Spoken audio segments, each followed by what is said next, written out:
اخلاق نا اقدار، یہ کیسی سیاست ہے؟ خاور مانیکا کے اپنی سابقہ اہلیہ اور چیئرمین تحریک انصاف پر سنگین الزامات، انٹرویو پر سوالات اٹھنے لگے ہیں۔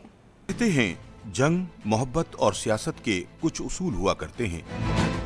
حد الوسع کوشش ہوتی ہے کہ بزرگوں اور خواتین پر ہاتھ نہیں اٹھایا جائے۔ اعلیٰ ظرفی کا تقاضا ہے کہ مخالف کی خواتین کا احترام کیا جائے۔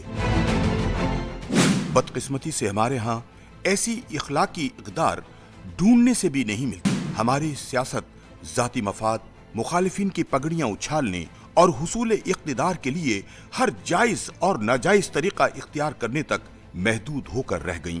ہمارے دانشور اور سیاستدان بھی ایسی سیاسی آلودگی کا شکار ہیں۔ ملکی میڈیا پر آج کل بشرا بی بی کے سابق شوہر خاور مانیکا کے انٹرویو کی گونج ہے، جس میں انہوں نے اپنی سابقہ اہلیہ اور تحریک انصاف کے چیئرمین کی شادی کے حوالے سے بہت کچھ کہا۔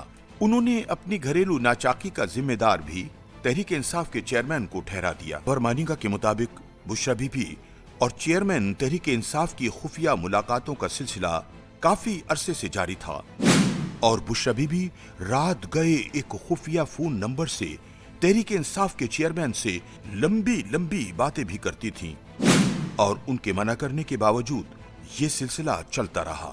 خاور مانیکا نے انٹرویو میں کئی ایسے گھریلو اور انتہائی نجی معاملات پر بھی باتیں کی جو عام طور پر لوگوں کے سامنے نہیں کی جاتی۔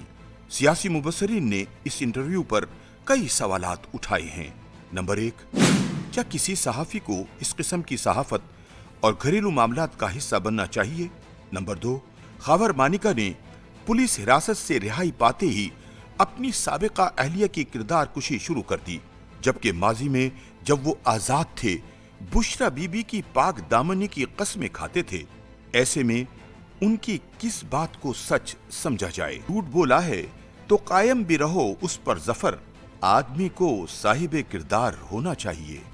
تجزیہ کاروں کا کہنا ہے کہ اخلاقی اقدار کی پامالی کی داستان ایک طرف، مگر دوسری طرف کسی خاتون پر سنگین الزامات لگا کر خاور مانیکا قذف کے قانون کی زد میں آ سکتے ہیں۔ ویسے بھی بشرا بی بی کی عدت کا معاملہ ابھی عدالت میں زیر سماعت ہے۔ مبصرین کا یہ بھی کہنا تھا کہ خاور مانیکا کی یہ بات کہ انہوں نے اپنے ملازمین سے کہہ کر چیئرمین تحریک انصاف کو اپنے گھر سے نکالا، عجیب بات لگتی ہے۔ وہ یہ کام خود یا اپنے جوان بیٹوں سے بھی کرا سکتے تھے۔ اتنے انتہائی ذاتی نوعیت کے کام کو خود کرنے کی بجائے نوکروں سے کیوں کرایا گیا؟ سیاسی تجزیہ کاروں نے اس بات کو بھی نشانہ بنایا کہ مسلم لیگ نون کے رہنماؤں کو 1 ماہ قبل ہی اس انٹرویو اور اس کی تفصیلات کا علم کیسے ہو گیا؟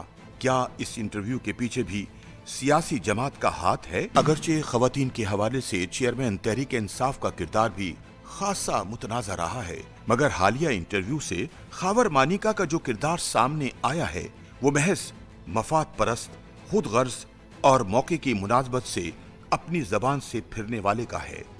سیاسی تجزیہ کاروں کا کہنا ہے کہ معاملہ اگر اتنا خراب تھا تو غیرت کا تقاضا تھا کہ خاور مانیکا اپنی سابقہ اہلیہ اور چیئرمین تحریک انصاف سے رشتہ ہمیشہ کے لیے ختم کر دیتے، مگر اس کے برعکس وہ نہ صرف باقاعدگی سے بنی گالا جاتے رہے بلکہ عمرہ کرنے بھی ساتھ گئے۔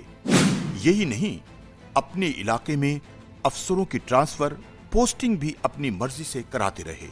اگر لوگوں کے گھریلو سکینڈل بنتے رہے تو کئی سیاسی گھرانوں کی شادیوں کی بات بھی ہوگی کہ وہ کیسے اور کن حالات میں ہوئیں، اور ایسے معاملات بھی زیر بحث آئیں گے جس میں ماتحت افسروں کی بیگمات بھی محفوظ نہیں رہیں گی۔ کل کسی وکیل کا انٹرویو بھی سامنے آ سکتا ہے۔ اگرچہ سیاسی رہنماؤں کی زندگیاں نجی نہیں ہوتی، وہ بھی زیر بحث آتی ہیں، مگر ان کی بھی کچھ حدود و قیود ہوتی ہیں۔